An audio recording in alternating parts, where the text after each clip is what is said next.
31च्या रात्री मद्यप्राशन करून धांगडधिंगा करणारी तरुणाई एकीकडे आणि कुटुंबाकडून मिळालेले सुसंस्कार जपत मंदिरात नतमस्तक झालेले जेन झी दुसरीकडे असे चित्र सगळीकडे बघायला मिळाले। 31च्या रात्री शेगाव येथील संत गजानन महाराज मंदिर आणि शिर्डी येथील साईबाबा मंदिर रात्रभर भाविकांसाठी खुले ठेवण्यात आले होते। विदर्भातून अनेकांनी शेगाव येथे जात संत गजानन महाराजांच्या समाधीचे दर्शन घेतले। अनेक तासापर्यंत रांगेत उभे राहिल्यानंतर तरुणाईने गजानन महाराज यांच्या समाधीचं दर्शन घेतलं। दर्शन घेतल्यानंतर शेगावात अनेकांनी नेशन सिटी न्यूजशी संवाद साधला।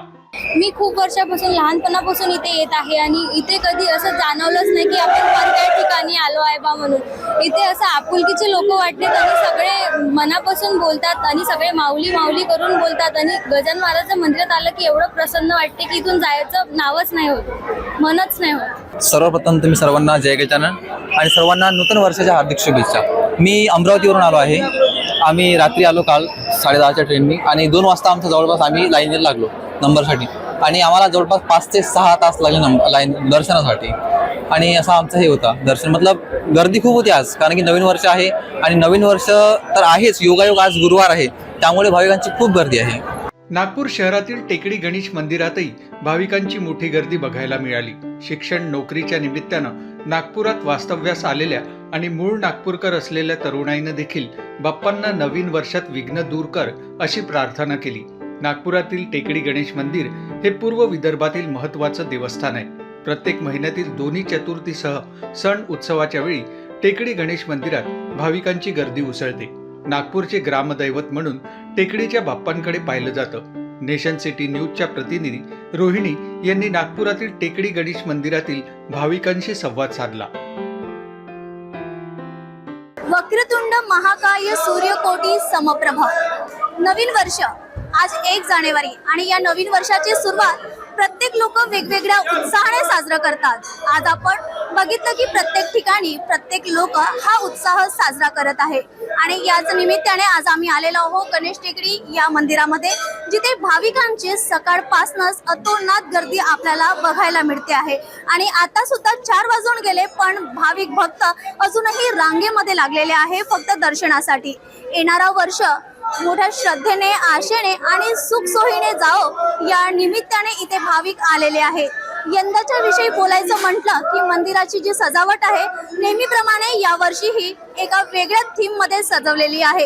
इथला बंदोबस्त, यावर्षीची तयारी, यावर्षीचं नियोजन याविषयीची सविस्तर माहिती आपण येथीलच पुजाऱ्यांकडून जाणून घेणार आहोत।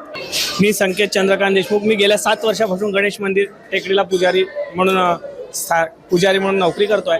यावर्षी जे गणपतीचे थीम जे दरवर्षीप्रमाणे असते, पण यावर्षी जे आपले मोर जे आहे हे जसं याच्यात खेळतात तसं थीम केलेली आहे। याचे जो थीम करणारा दरवर्षी आपल्याकडनं फ्रीमध्ये एवढी थीमचा जो खर्च असतो पूर्ण फ्रीमध्ये देतो। आणि हे जे या सकाळपासून कमीत कमी 15 ते 20 हजारच्या वर लोक होऊन गेले आहेत। 15 ते 20 हजारच्या लोक वर होऊन गेले आहेत। आणि यावर्षी जे 2026 आहे हे पूर्ण भाविक भक्तांसाठी मनपूर्वक करणारे आहे, म्हणजे मनातली इच्छा पूर्ण करणारे आहे आणि सगळ्यांसाठी एकदम व्यवस्थित 2026 राहावं असं आम्ही भगवंताला सकाळी अभिषेक करताना प्रार्थना केली की जसे दरवर्षीप्रमाणे तुम्ही सगळ्या भक्तांना आनंदात ठेवतात तसं यावर्षीही आनंदात राहावं असं आम्ही सकाळी भगवंताला प्रार्थना केली आहे। हे वर्ष खूप छान राहणार आहे।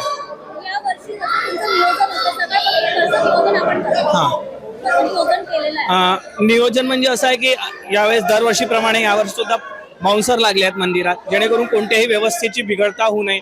त्याच्यानंतर पोलीस सिक्युरिटी पण आहे आपल्या मंदिराने लावलेली, किंवा चोरी याच्यापासून दर्शनार्थ्यांचं रक्षण व्हावं त्याचं पूर्ण व्यवस्था आपल्या मंदिराच्या ट्रस्टींनी केलेली आहे।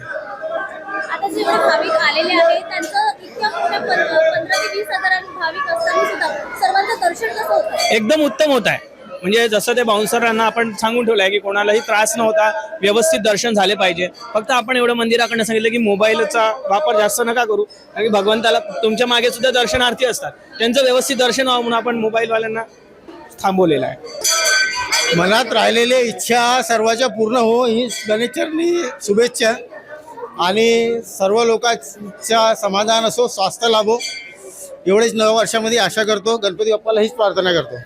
खूप छान दर्शन झालंय। खूप म्हणजे आम्ही खूप दुरून आलेलो, म्हणजे टाकाळघाटवरनं खूप छान दर्शन झालंय आणि नवीन वर्षाच्या सगळ्यांना हार्दिक शुभेच्छा। किती किती वेळपासून रांगेमध्ये लागले? आम्ही 2 वाजतापासून आहे. 2 वाजतापासून. हा. दर्शन कसं झालं? खूप छान झालं. काय नवीन वर्षाचा संकल्प काय वाटतं? सेल्फ इंडिपेंडेंट बनायचं आहे. मी माझ्या आजच्या पहिला तारीख आहे 1/26. माझी दर्शनाची खूप इच्छा होती, खूप भीड पण आहे, त्याच्यामुळे माझी आज इच्छा पूर्ण मिळाली आणि मला खूप छान वाटत ते येऊन. पण कुठून आले? मी रामदासपेठ काचपूर. नवीन वर्षासाठी काय संकल्प आहे? काय वाटतंय नवीन वर्ष कसं केलं पाहिजे? बस सर्वांनी सुख समृद्धीमध्ये राहावं असं माझी इच्छा आहे. बस माझी याची ते इच्छा राहतेच. तर मी नागपूरचाच आहे आणि 1 तासापासून लाईनमध्ये होतो. आत्ता जस्ट मला दर्शन भेटलं आहे आणि खूप साऱ्या इच्छा होत्या गणपतीला. मागाच्या नवीन वर्ष आहे आज तर इच्छा हीच आहे की सर्व घरामध्ये शांती राहिली पाहिजे आणि मला सक्सेस भेटली पाहिजे माझ्या कामामध्ये. बाकी दर्शन वगैरे या जो थीम होती या वर्षाची ती मस्त होती, मला खूप आवडली आणि दरवर्षी मी दर्शन घ्यायला येतोच नवीन वर्षाला. नवीन तर खूप वर्षाचा चांगलं वाटलं मला. संकल्प काय केलाय? नवीन वर्षाचा संकल्प हाच आहे की म्हणजे लाईफमध्ये सगळ्यात बेस्ट इयर गेला पाहिजे गणपतीच्या आशीर्वादाने. सर्व लोकांना नवीन वर्षाच्या हार्दिक शुभेच्छा. नवीन वर्षाच्या पहिल्या दिवशी गणपतीच्या दर्शनाला आलं तर खूप समाधान वाटते. काय वाटतंय? काय मागितलं बाप्पांना या वर्षी? काही वर्ष सुख समृद्धीचे जाओ. 2026 हे खूप छान गेलं पाहिजे माझं, कारण की 2025 जे होतं ते माझं थोडंसं डगमगलं. त्याच्यामुळे मी बापाकडे हेच प्रार्थना करते की 2026 छान आणि आनंदी आणि जे काही इच्छा आहे ते पूर्ण व्हावे. कधीपासून आले सकाळी? सकाळी नाही, आता 1 ते 1.5 तास झालेला आहे, पण खूप जास्त गर्दी होती. दर्शन कसं झालं? खूप छान झालं दर्शन. नवीन वर्षाचा संकल्प काय आहे? की जे काही माझं स्वप्न आहे ते पूर्ण झालं पाहिजे, त्यासाठी मी बाप्पाकडे आले आणि आता माझ्या जे काही स्वप्न आहे त्याची सुरुवात मी आजपासून करत आहे. त्यासाठी मी बाप्पाकडे आले होते.